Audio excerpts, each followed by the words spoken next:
Di dalam ini hikmah ini pengarang ada menyebutkan istilah-istilah tasawuf, antara lain qabat. Nah, qabat itu kalau bahasa lugat Arabnya genggam, menggenggam ini mengqabat. Ada istilah tasawuf di sini basat. Basat itu artinya membuka. Tangan yang terbuka ini disebut basat. Tangan yang digenggam itu disebut qabat. Dan beliau di situ mengumpamakan qabat itu dengan malam. Malam itu artinya gelap gulita. Sedangkan basat itu diumpamakan beliau dengan siang yang terang benderang. Al-qabdu huznun wadikun ya'taril qalba. Pengertian qabat di sini istilah orang tasawuf, artinya qabat itu adalah kesedihan, kesempitan yang mendatangi hati. Nah, kan genggam tadi kan menggenggam nih. Ya, qabat itu artinya genggam. Nah, diumpamakan dengan malam gelap gulita. Sedangkan arti pada istilah yang dimaksud di sini adalah qabat itu duka cita, kesedihan, kesempitan yang ada di hati kita. Bila di hati kita ini sempit, hati kita ini rasa teganggam, hati kita ini rasa sedih. Nah, berarti itu hati kita dalam keadaan yang oleh orang tasawuf disebut qabat.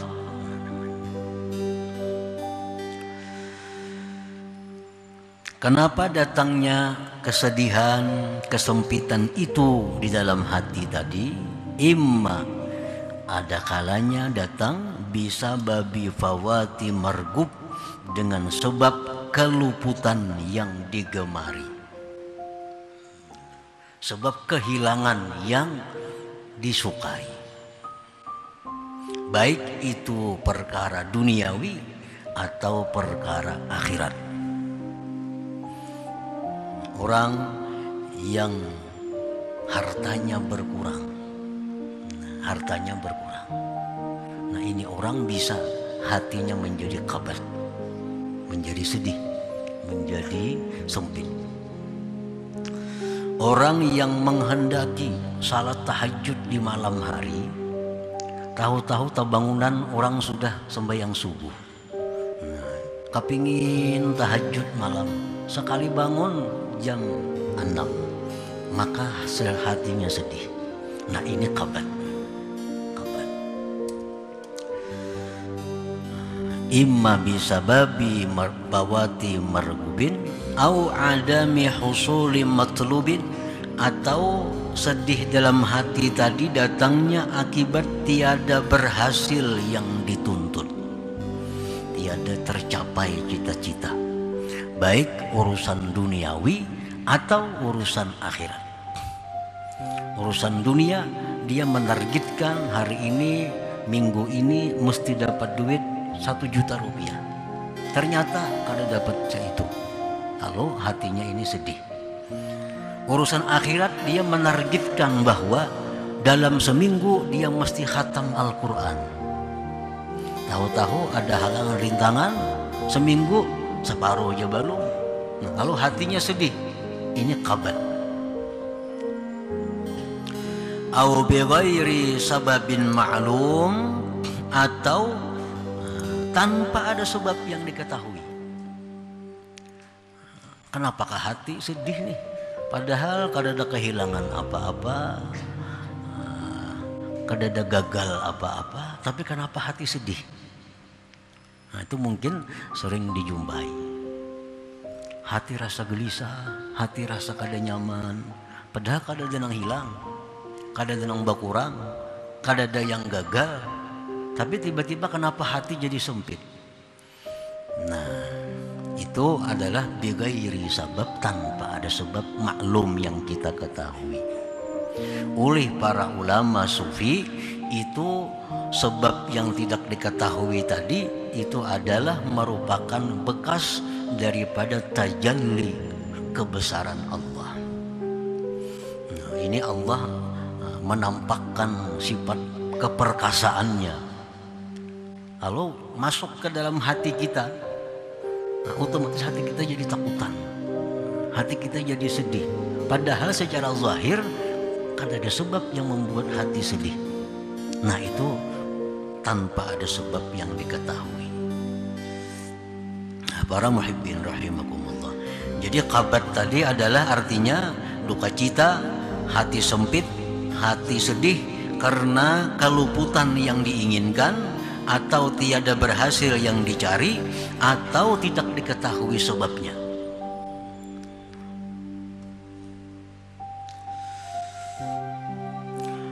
Wal bastu, sedangkan basat. Basat itu artinya farahun wa nasyirah ya'taril qalba imma bisababi husuli matlub aw indifa'i makruhin aw bighairi sababin ma'lum. Basat itu artinya kegembiraan, keterbukaan, kelapangan yang datang ke dalam hati, ada kalanya dengan sebab berhasil yang dicari, atau terhindar dari yang tidak diingini, atau tanpa ada sebab yang diketahui. Kan apakah hati pina lapang, pina nyaman, padahal ada sesuatu yang datang apa-apa. Nah, itu hati kita dalam keadaan basat, tanpa ada sebab yang kita ketahui.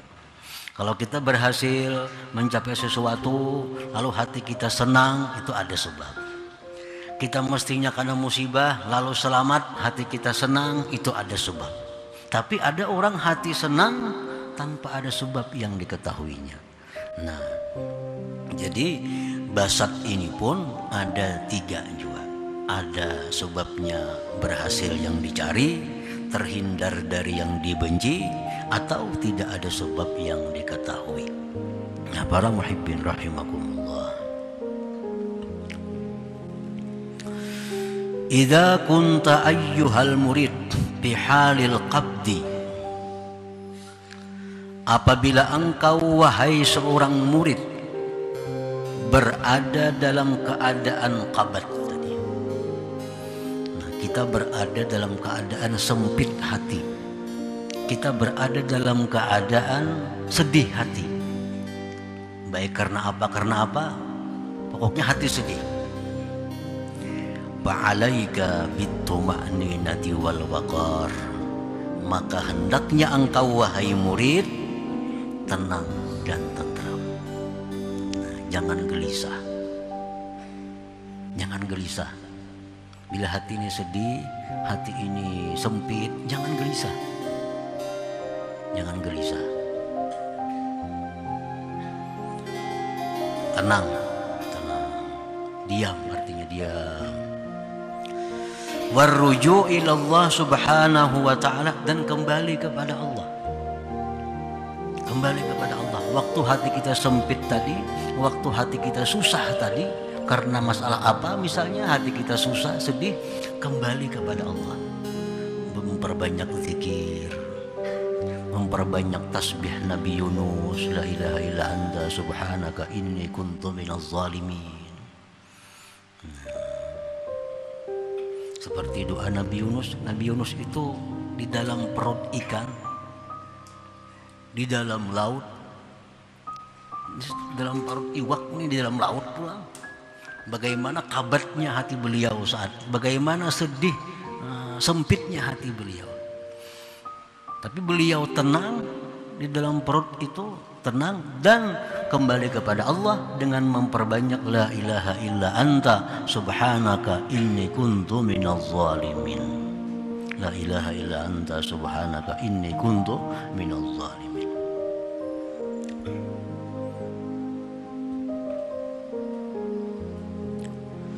Wal yakin anna Allah la yuridu bika illa khaira, dan yakini bahwa Allah tidak menghendaki engkau kecuali kebaikan dengan hati yang sedih.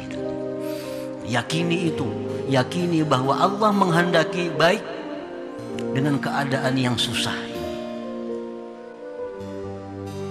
Wala taltafit ilal basti, dan jangan engkau menoleh kepada kegembiraan. Jadi jangan hendak mencari kegembiraan baik kepada Allah apalagi kepada makhluk Allah. Kalau Allah sedang memperbuat sesuatu kepada kita yang menyebabkan hati kita sedih, kita diam, tenang, banyak zikir, tasbih tadi. Yakini bahwa ini pasti ada kebaikan yang akan diberikan Allah kepadamu. Jangan minta hilangkan kesedihan itu. Jangan minta bukakan kesempitan itu. Kenapa sebabnya? Jangan minta dilapangkan, jangan minta dibukakan, karena pada waktu itu, pada waktu sempit itu, kita bisa mendapat sesuatu faidah yang tidak kita dapati pada waktu kita senang. Rubbama afadaka fi lailil qabdi ma lam tastafidhu bi isyraqin nahar basti. Mungkin di waktu kita sedih itu kita akan banyak mendapat sesuatu yang tidak kita dapatkan pada waktu kita senang. Tunggu sampai kena Allah yang memindahkan keadaan kita kepada keadaan senang itu. Perbanyak zikir, perbanyak salawat.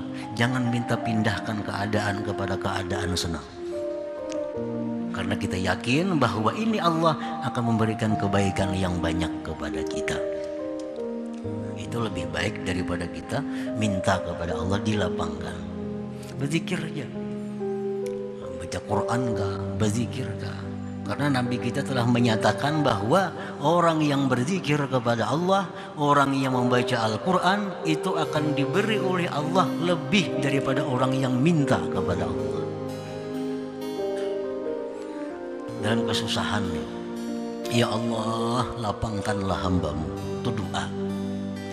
Ini kada berdoa dalam keadaan susah, berzikir dibanyakinya la ilaha illallah atau Allah baca Quran. Allah akan beri orang ini lebih daripada orang yang minta, lebih daripada orang yang lebih abdal daripada orang yang minta-minta kepada Allah Subhanahu wa ta'ala.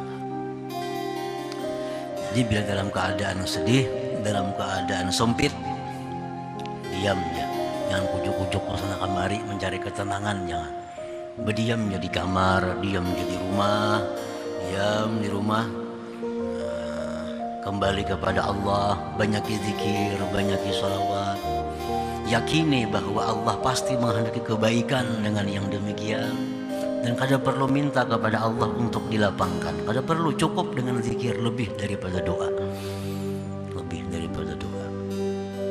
Nah itu waktu kita berada dalam keadaan kabat tadi. Makanya diumpamakan tadi kabat itu dengan malam yang gelap gulita. Orang bila malam tuh gelap gulita gak di rumahnya kalau tuh mau lah kasih kamari. Malam gelap gulita, kada ada lampu, kada ada bulan, diam di rumah. Nah waktu kabat itu pun diam.